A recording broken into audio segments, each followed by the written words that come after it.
1945 tepat saat Perang Dunia Kedua, kisah akan berfokus pada kelompok tentara Angkatan Darat yang bertugas membawa sebuah tank yang mereka namai dengan Fury, dipimpin oleh seorang sersan galak bernama Don. Kelompok yang terdiri dari 4 orang ini pun menjadi tim yang paling sering beruntung di antara yang lain. Tak jarang mereka berhasil selamat ketika berada di medan perang, padahal musuh yang merupakan tentara Jerman memiliki pasukan tentara yang jumlahnya seabad dan persenjataan canggih dan lengkap.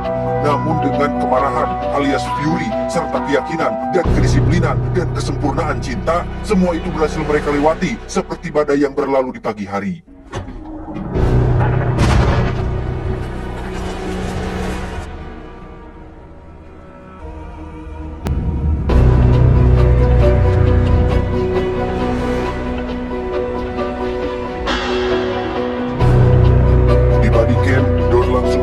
Satu anak buahnya yang sudah maut agar diurus dan dipulangkan ke keluarganya. Ia juga disambut oleh beberapa rekan dari tim lain yang juga berhasil selamat. Seorang sersan mayor yang memimpin seluruh tim pun cukup terkejut saat mengetahui jika hanya Don dan timnya lah yang berhasil bertahan hidup dari peleton ketiga yang terjun di medan perang.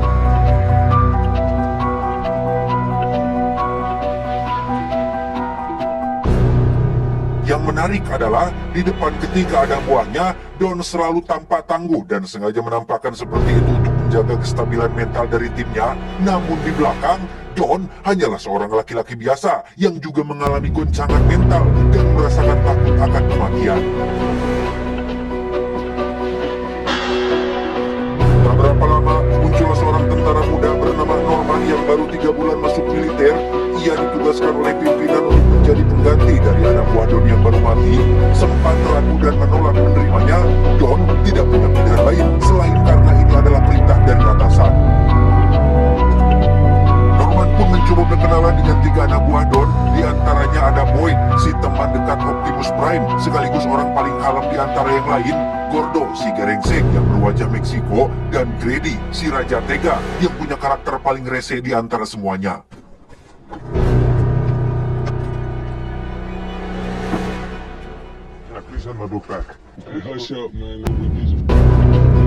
Tugas pertama Norman adalah membersihkan bagian dalam tank. Di situ Norman menemukan beberapa foto yang tertempel pada dinding. Foto itu adalah foto keluarga Don dan anak buahnya. Mereka sudah menganggap tank ini sebagai rumah dan tempat tinggal. Namun yang menjadi masalah adalah Norman harus membersihkan banyak sekali darah dan sisa-sisa tubuh dari anggota sebelumnya, yang hal itu cukup membuatnya muntah angin kencang.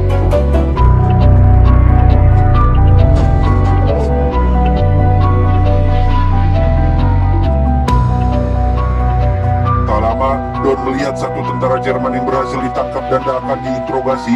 Don sempat tersulut emosi dan nyaris menghajarnya. Hal itu menjadi bukti jika Don sangat benci dan selalu marah terhadap musuh.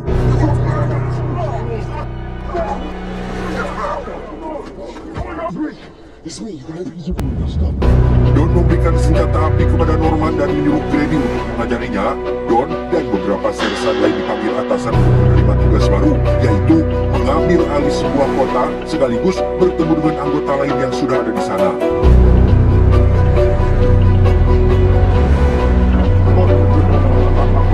Dalam perjalanan menuju ke lokasi, Don dan rombongan pun berpapasan dengan warga sipil asli Jerman yang menjadi korban dari peperangan. Salah satu di antaranya ada seorang wanita muda yang sedang jalan sendirian, sehingga hal itu memancing obrolan-obrolan dan celetukan-celetukan khas orang dewasa. Karena Boyd diketahui sangat religius dan anti dengan hal-hal yang bersifat tidak senonoh, Grady pun iseng menggoda Boyd dengan menyuruhnya membayangkan hal-hal aneh dengan wanita barusan, yang alhasil terjadilah sedikit pertengkaran di antara mereka berdua, namun berhasil dilerai oleh Don yang berujung dengan tertawa bersama.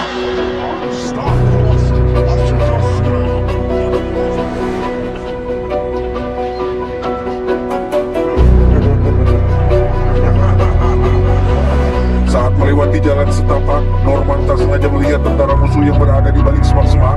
Bukannya langsung menembak dan memberitahu yang lain, Norman justru hanya diam saja yang membuat musuh menyerang duluan, sehingga sersan mayor yang berada paling depan pun menjadi korban, dan itu cukup membuat Don marah besar.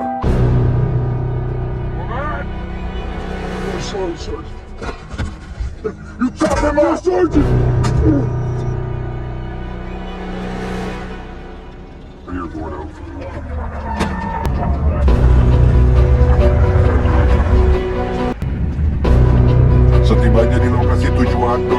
bertemu dengan seorang kapten yang cukup terkejut saat mendengar kabar jika Sersan Mayor baru saja mati di perjalanan, sehingga kini kepemimpinan beralih kepada Don dan semua tugas akan diserahkan kepadanya.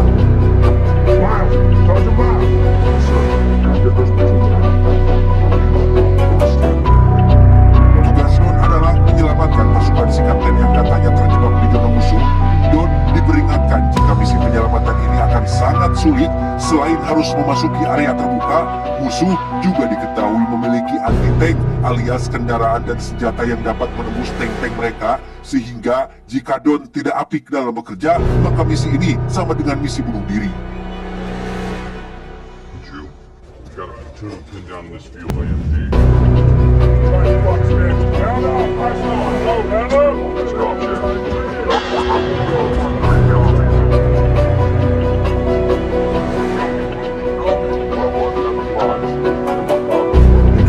Berlalu, sampailah mereka di area terbuka dengan bantuan beberapa anak buah si kapten yang berjalan di belakang tank. Don dan kawan-kawan pun mulai memasuki area tersebut secara perlahan dan tiba-tiba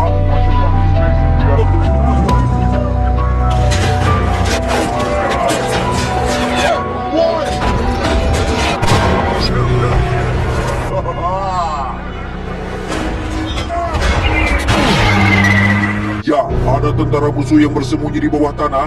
Mereka menggunakan senjata mesin dan peluru tank berkecepatan tinggi. Norman lagi-lagi membuat Don kesal ketika ia telat mengisi peluru dan seolah sengaja melakukan itu agar tidak membunuh. Namun itu tidak menjadi masalah, karena pada akhirnya Don dan kawan-kawan berhasil membuat mereka menyerah.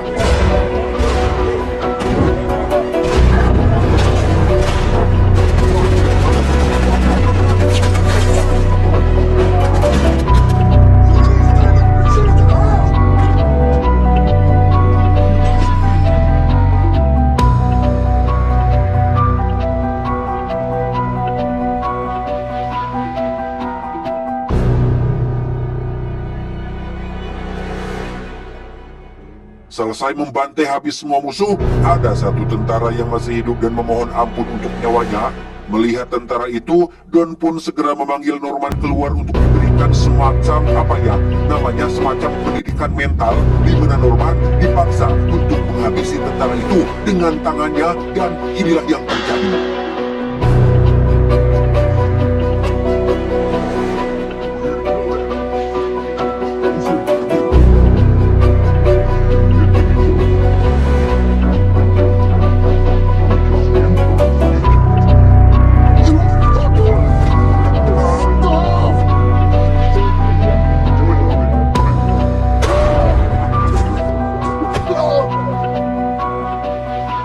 Melihat Norman terkapar, Boyd langsung memintanya bangun dan mengajaknya bergabung dengan Grady dan Gordo. Norman ditawari kopi luwak panas sekaligus ditenangkan oleh ketiganya sampai muncul Don yang mengagetkan mereka dari belakang. There's two.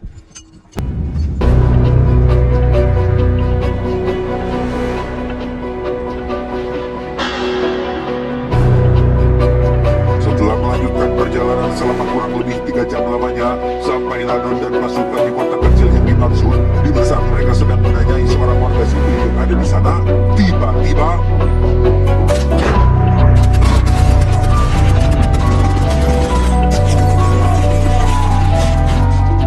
selesai mengatasi musuh yang bersembunyi di atas bangunan, Don kembali dikejutkan oleh musuh lain yang bersembunyi di dalam basement, sehingga rekan Don yang berada di belakang pun langsung dibakar satu meriam dan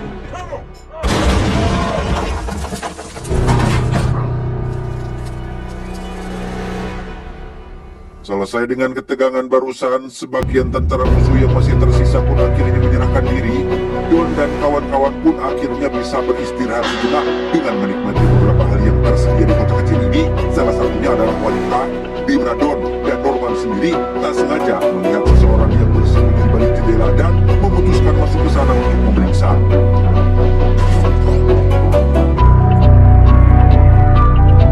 Ternyata itu adalah seorang wanita yang memilih tetap bersembunyi di dalam rumahnya. Tak sendiri, wanita itu hidup berdua dengan keponakannya yang sengaja disembunyikan di kolong kasur agar tidak diganggu oleh Don dan kawan-kawannya. Beruntung si Don ini adalah sosok yang tidak seperti tentara lain yang mudah terpancing syahwatnya, sehingga si wanita dan keponakannya hanya disuruh untuk menyiapkan makanan dan beberapa butir telur untuk digoreng dadakan.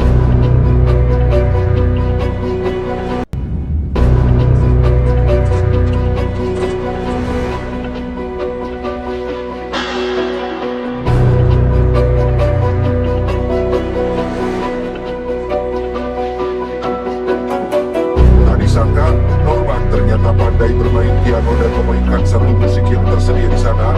Si keponakan yang bernama Emma pun langsung tertarik dan mulai bernyanyi dengan diiringi musik piano yang Norman mainkan.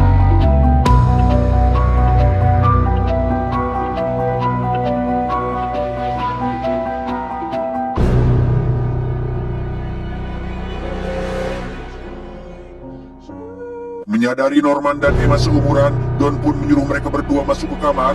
Bingung mau ngapain, Norman pun membaca garis telapak tangan Emma serta membahas tentang perkembangan saham dan ekonomi dunia, juga saling beradu argumen terkait sosial budaya, flora dan fauna yang pada akhirnya membuat keduanya saling jatuh cinta.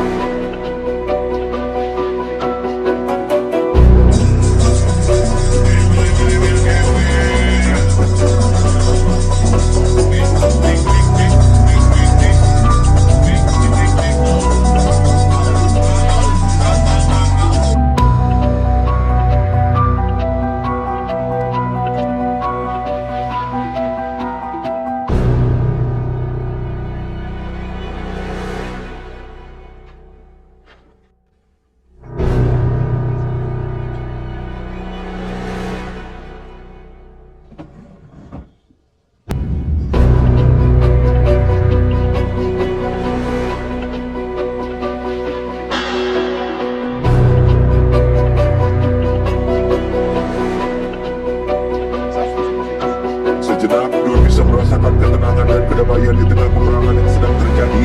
Duduk di depan meja makan, dihidangkan teh yang masih panas, dimasakin masakan oleh perempuan, sampai ketika Grady dan konco-konco muncul, mulailah rusak. Suasana yang tadinya tenang seketika berubah menjadi tegang dan menyebalkan.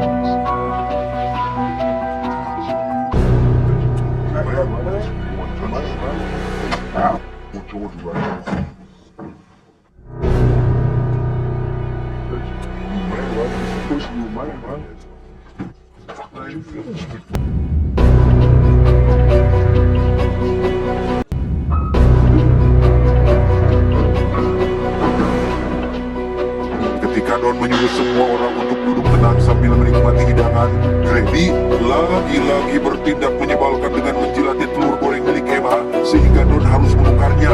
Tak cukup sampai situ saja, Boy dan Gordo justru malah mendukung tindakan Grady dengan menceritakan kekejamannya yang pernah mereka lakukan semasa perang, seolah ingin merusak selera makan dan memancing emosi si Don, sehingga ketika kesabaran Don sudah habis, maka inilah yang terjadi.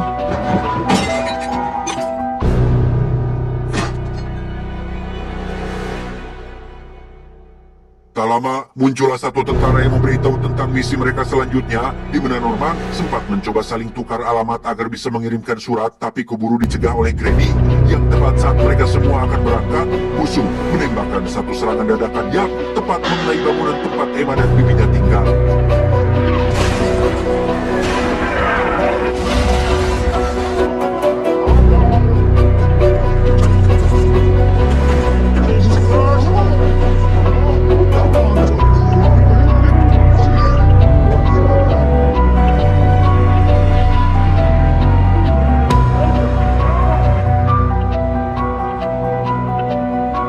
Perjalanan menuju ke lokasi selanjutnya, Don terus memperhatikan Norman yang ngahulang tarik alias bengong, seolah masih tidak percaya dengan apa yang baru saja dilihatnya. Inilah perang, inilah dunia yang sebenarnya.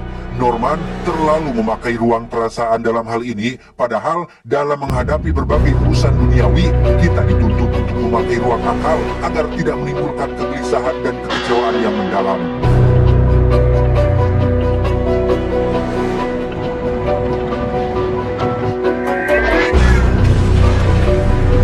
Mereka pun tiba-tiba diserang oleh musuh yang menggunakan meriam anti-tank, di mana tembakan yang Don dan kawan-kawan lepaskan tak satupun yang berhasil menembus tank tersebut, sehingga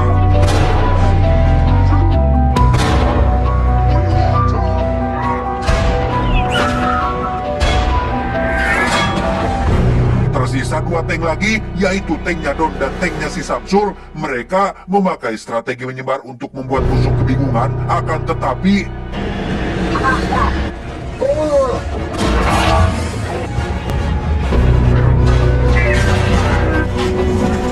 kini yang tersisa hanyalah Don dan anak buahnya. Mereka harus berpikir keras untuk menghadapi kendaraan anti-tank tersebut. Dengan berbekal pengalaman serta buku tutorial yang diberikan oleh Mama Gufron, Don pun menyuruh Gordo untuk mengincar bagian belakang tank tersebut, karena disitulah lapisan paling tipis yang paling mungkin untuk ditembus.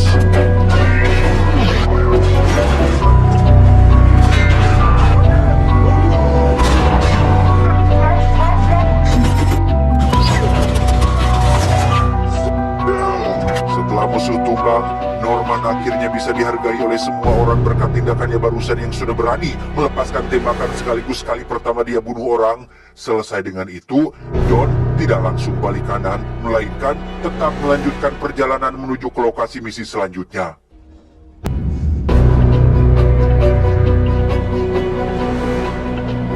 Saat melewati jalan kecil yang terdapat sebuah rumah peternakan yang ditinggalkan, tank Fury milik mereka pun melindas ranjau yang mengakibatkan rantai roda putus. Sedangkan itu tidak dapat diperbaiki oleh teknisi biasa atau bengkel bantuan konvensional pada umumnya. Alhasil, mereka semua pun harus turun dan mencoba memperbaikinya dengan alat-alat seadanya.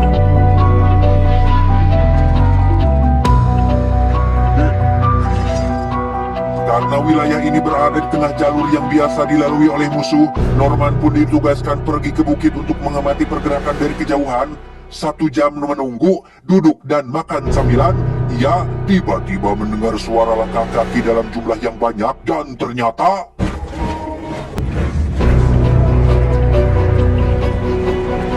Norman langsung berlari memberitahu Don bahwa ada 1 batalion tentara Jerman yang sedang menuju ke arah mereka, sehingga tak ada pilihan lain untuk Don selain harus meninggalkan tank Fury yang selama bertahun-tahun sudah ia anggap sebagai rumahnya sendiri.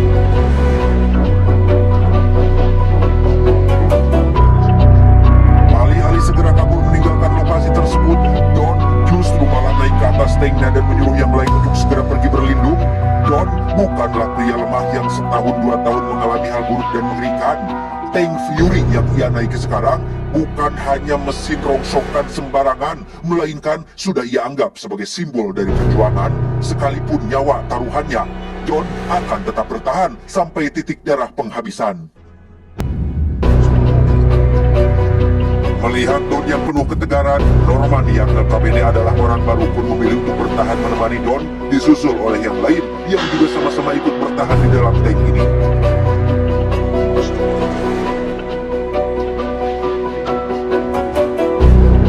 Sebagai strategi bertahan dan menyerang, mereka menggunakan 1 jasa tentara Jerman untuk dibelem dan diletakkan di atas tank. Hal ini bertujuan untuk mengecoh 1 batalion yang akan datang agar mereka mengira tanknya sudah ditinggalkan.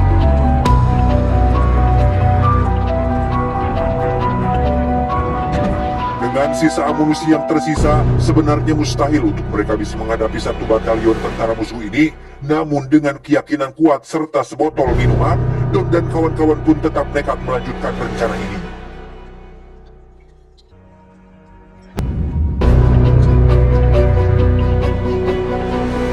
Sesuai rencana, ketika tentara musuh tiba, mereka langsung naik ke atas tank untuk memeriksa bagian dalamnya dan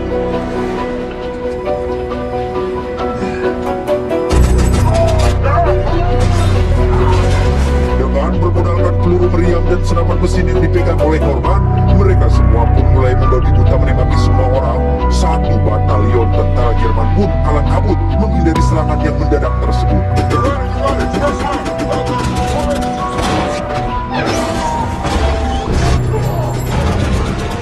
Saat peluru meriam dan amunisi habis, mereka pun dengan cepat melemparkan granat asap supaya Boyd bisa mengambil senapan mesin yang berada di bagian atas tank, di mana Don dan yang lain harus terus menembak untuk melindungi Boyd yang keluar dari pintu atas.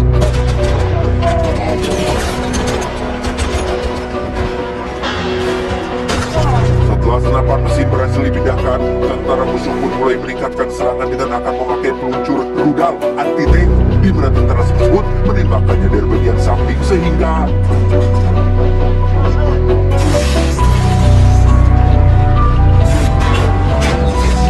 ya, Grady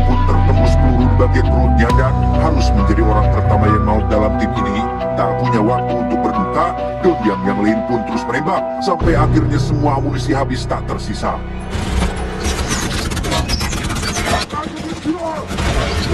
Masih tak mau menyerah, Don pun menyarankan mereka semua untuk menggunakan senjata tangan seperti pistol, granat, dan yang lainnya. Di mana saat Don sudah berada di luar dan terus melakukan tembakan, Gordo pun berniat untuk melemparkan granat, namun malah dikejutkan oleh serangan membuat granatnya terlepas dan malah jatuh ke dalam.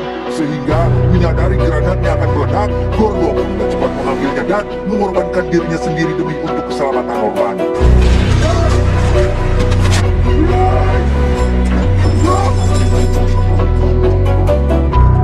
Tak hanya Gordo saja, Boy pun harus menjadi orang ketiga yang mati dalam misi ini ketika kepalanya malah nongol keluar. Di mana pada saat yang sama, satu sniper musuh pun terus mengendap di antara lumpur basah dan berhasil mengenai Don tepat di bagian dada atasnya.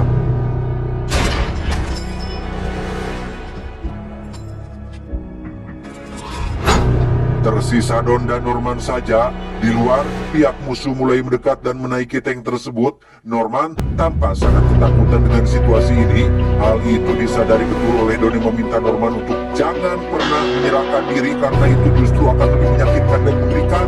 Don menyuruh Norman untuk turun melalui pintu bagian bawah tank karena ia tahu jika Norman masih muda dan masih ingin hidup lebih lama.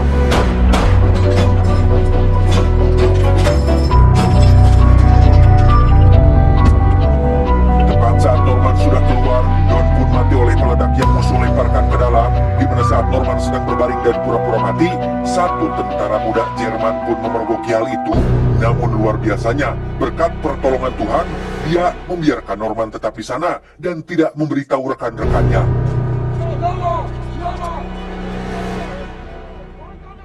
Keesokan paginya, setelah diberi kesempatan hidup oleh Tuhan dengan menggerakkan hati tentara musuh yang semalam, Norman pun kembali masuk ke dalam tank untuk memeriksa keadaan Don dan rekan-rekan. Namun, tiba-tiba saja ada seseorang yang membuka pintu dari luar yang ternyata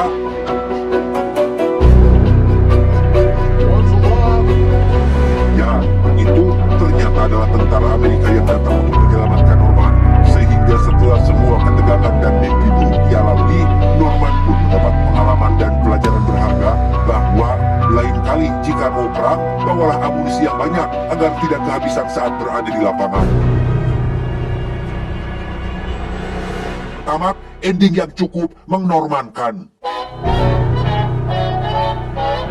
Tidak ada pesan bijak karena sudah tadi sudah kan, saya malas mikir lagi. Hehehe, adios. Kalau rombeng, Abu Lahab.